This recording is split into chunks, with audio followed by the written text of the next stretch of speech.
Olá, meus irmãos queridos, o meu bom dia a todos vocês, um feliz e abençoado sábado a todos vocês, que Deus realmente possa te abençoar muito nesse dia. Estamos hoje começando a 7ª lição dessa nossa temporada. Você percebeu que nós já estamos na metade desta lição? Pois é, já estamos esta semana em meado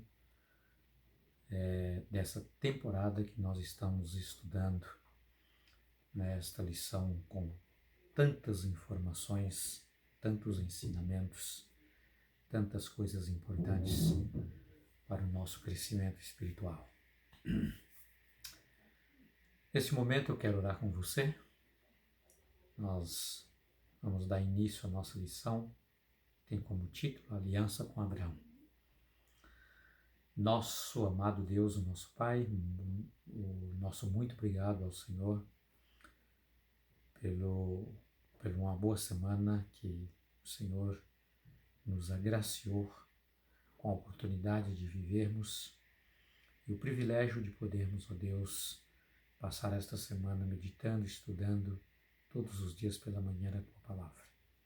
Estamos agora começando uma nova semana através da lição da Escola Sabatina. Na verdade, hoje é sábado, mas já estamos dando início à primeira lição desta semana.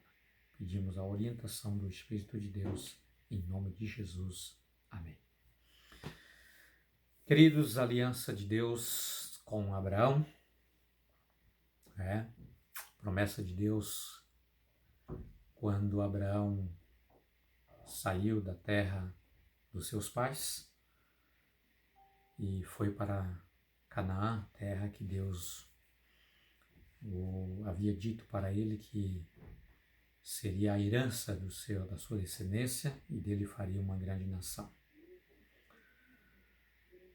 Os dias passou, Abraão já estava velhinho, já com quase 100 anos de idade, a sua esposa Sara com mais ou menos 90 anos.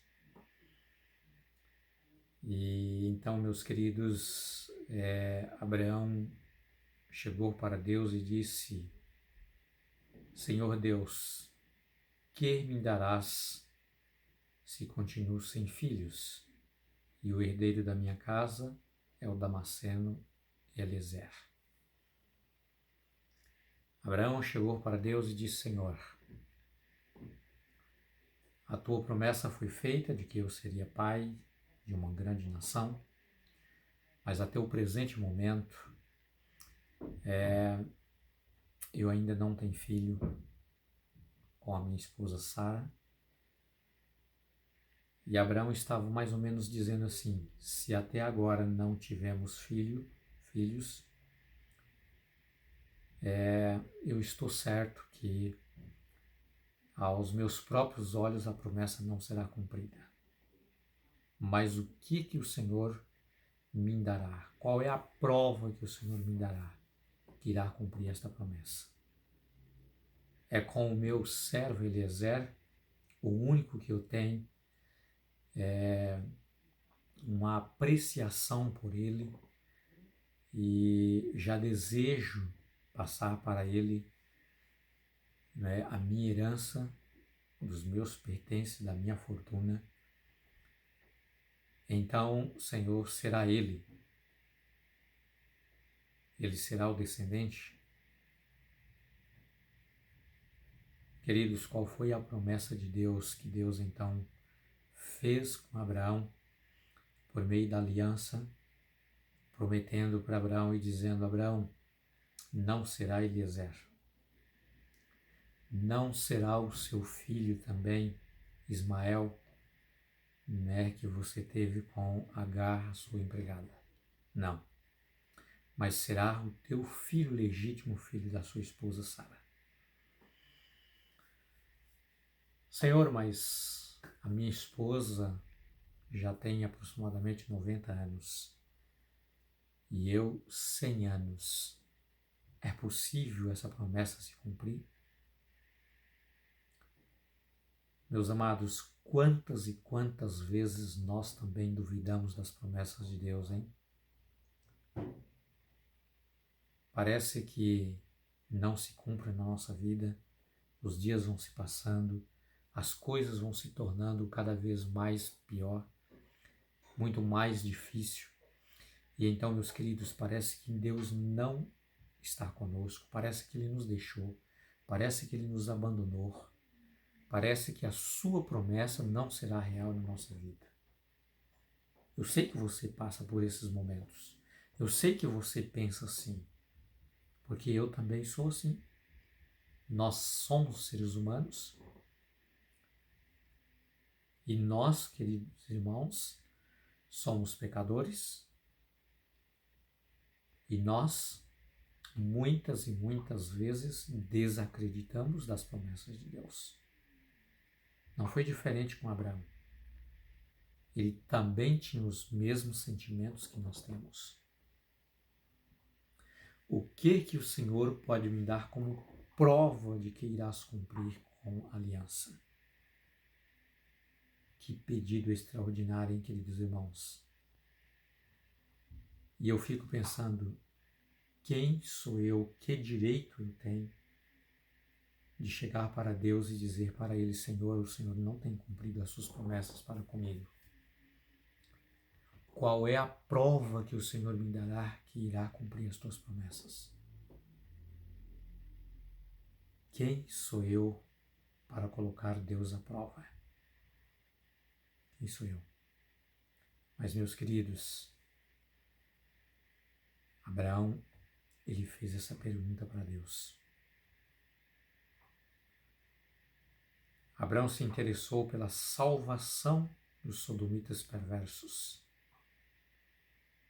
Abraão, ele diz aqui a palavra que ele cuidou de Sara, ele cuidou do seu sobrinho Ló, ele cuidou, da sua empregada, mãe do seu filho Ismael, Agar. Queridos, eu separei aqui 3 pontos importantes da característica de um cristão, seguidor de Cristo, descendente pela fé de Abraão, desse grande herói, pai da fé. Embora Abraão era um homem também com os sentimentos iguais aos nossos, um homem que pecava, um homem que se entristecia, um homem que tinha os seus momentos difíceis, mas era um homem de fé, de esperança, que confiava em Deus e sabia que Deus estava com ele. Esse Deus está conosco, esse Deus não nos desampara, ele não nos deixa sós. Tá? As 3 características importantes da vida de Abraão que eu separei, aliás, Abraão tinha muitos perfis espirituais, mas eu separei apenas 3 pontos importantes. E queridos, nós, como filhos de Deus, redimidos no sangue de Cristo Jesus, como salvos por Cristo Jesus, como cristão, como professamos, nós precisamos também ter estas características espirituais. A primeira delas, meus queridos, aqui Abraão demonstrou o quanto ele amava o ser humano. Queridos, ele amava o seu próximo como a si mesmo. Ele cuidou da sua esposa, da sua serva, Agar, mãe do seu filho Ismael. Queridos, ele tinha um cuidado especial pelo seu sobrinho Ló. Mesmo como na lição anterior nós vimos, vamos dizer assim, um ditado popular, a mancada, que Ló deu com o seu tio, Mas ainda assim, meus queridos, ele tinha muito amor para com o seu próximo. Ele havia aprendido de Deus a amar o seu próximo como a si mesmo. E queridos, nós precisamos aprender a amar o nosso irmão, amar o nosso semelhante, amar o nosso próximo, amar todas as pessoas, independentes da sua religião, independente da sua raça, da sua cultura, o seu status social. Todas as pessoas precisam ser amadas por nós, porque elas são criadas por Deus, filhas e filhos de Deus. Abraão demonstrou isso. Sabe por quê? Porque Abraão, ele tinha dentro de si o amor de Deus. Ele tinha essa característica. Queridos, outro ponto importante aqui para nós, entre as características da fé de Abraão. Tá? Abraão, ele não poderia, aliás, não estava isso dentro dele, despedir de uma pessoa necessitada sem que ele lhe ajudasse, na medida do possível que ele tinha condição. Abraão era um hospitaleiro. Lembra dos anjos, né, que foram até Abraão, anunciando os juízos de Deus sobre Sodoma e Gomorra, que Abraão então acolheu os anjos na sua casa. Talvez você possa dizer assim, mas Abraão acolheu anjos, eu também o faria o mesmo. Anjos não é maldoso. Queridos, naquele presente momento, Abraão não sabia que eles eram enviados de Deus e que eles eram anjos. Abraão reconheceu depois que eles apresentou os juízos de Deus. Primeiramente, Abraão acolheu-os na sua casa como homens. Meus queridos, o conselho da palavra de Deus, o Senhor Jesus disse que a verdadeira religião não é simplesmente você frequentar uma igreja, não é simplesmente você fazer parte de uma instituição religiosa, de uma placa de uma igreja e você ter um nome ali naquela igreja. Isso não significa ser um verdadeiro cristão seguidor de Cristo. Mas Jesus disse que o verdadeiro seguidor, o verdadeiro servo de Deus, é aquele que cuida dos mais necessitados, que cuida das pessoas, meus queridos, que não tem nenhum tipo de amparo. Cuida das viúvas, cuida dos órfãos e do estrangeiro, diz a palavra de Deus. Esse expressa a verdadeira religião. E Abraão tinha essa característica na sua vida. Sabe por quê? Porque ele via todas as pessoas de igual modo como filho de Deus e como seu irmão. E é desta maneira que devem ser os nossos olhos, na ótica cristã, olhando para o nosso semelhante. Não importa quem ele é, não importa de onde ele veio, como ele está vivendo, se a vida dele, meu querido, minha querida irmã, se é uma vida que anda de acordo com a vontade de Deus ou não. Todas as pessoas, independentemente de quem ela é, ela precisa ser amada. Precisa ser amada. Uma outra característica, meus queridos, de um cristão verdadeiro, seguidor de Cristo Jesus, é expresso aqui no caráter de Abraão, intercessor. Abraão intercedia por todas as pessoas, independentemente, meus queridos, de quem ela era. Se ela era um seguidor de Cristo, se ela era um cristão, se não era, Abraão, ele intercedia pela salvação das pessoas. Lembra quando os anjos vieram trazer a notícia dos juízos de Deus sobre Sodoma e Gomorra, que ela seria destruídas pelo fogo e enxofre, viu a insistência de Abraão em salvar aquelas nações. Senhor, se porventura eu for encontrar ali naquela cidade 50 justos, o Senhor destruiria a cidade por amor aos 50? Não, disse Deus.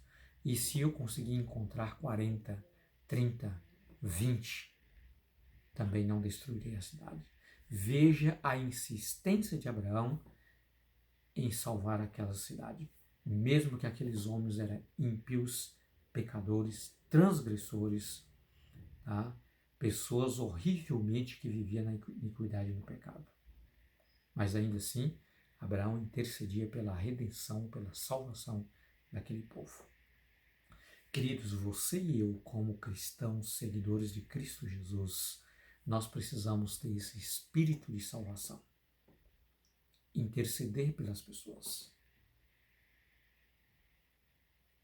Estamos passando por dificuldades, por provações, desejamos os céus prometidos por Cristo Jesus, a nova terra e o novo céu? É óbvio que sim. Mas, queridos, é uma fraqueza da nossa parte orarmos a Deus e dizendo: Senhor, volta logo, destrói essa terra, acaba com tudo, eu não aguento mais. Queridos, deve ser o nosso desejo que Jesus volte logo. Mas para isso, meus queridos, ide por todo mundo e pregai o Evangelho a todas as nações. E Jesus diz: batizando-os em nome do Pai, do Filho e do Espírito Santo. Você precisa ser um intercessor, um salvador, conduzir pessoas aos pés de Cristo para ser salvo. O nosso desejo é que Jesus venha salvar a todos na medida do possível. E assim, meus queridos, todos nós, uma grande multidão, salvos e lavados no sangue de Jesus, podemos subir para os céus. Se Jesus tivesse voltado há 30 anos atrás, um pouco mais de 30 anos, quando eu conheci o Evangelho e desejava que Jesus voltasse naqueles dias, quantas e quantas pessoas teria se perdido? Quantas pessoas? Isso é muito egoísmo da minha parte. Jesus vai voltar no momento certo, na hora certa, na plenitude dos tempos. Quando todos aqueles que Jesus estão esperando que aceite a Ele como seu Salvador, abre o seu coração e entrega a sua vida para Ele. Jesus vai voltar, meus queridos, na hora correta. Abraão tinha esse espírito maravilhoso de salvação. Intercedia pela salvação, pela vida. E é isso que nós precisamos fazer. Interceder pela vida das pessoas e não pela destruição delas. Que lição maravilhosa que nós vamos ter esta semana, hein? Eu aconselho e peço a você, fique comigo todos os dias pela manhã e juntos nós estaremos com Cristo Jesus estudando essa nossa maravilhosa lição que nós temos, que nos leva diretamente à palavra de Deus. Queridos, eu desejo a você mais uma vez um feliz sábado, um ótimo, abençoado final de semana. Fica com Deus e até amanhã, com a graça e a paz de Cristo Jesus. Amém.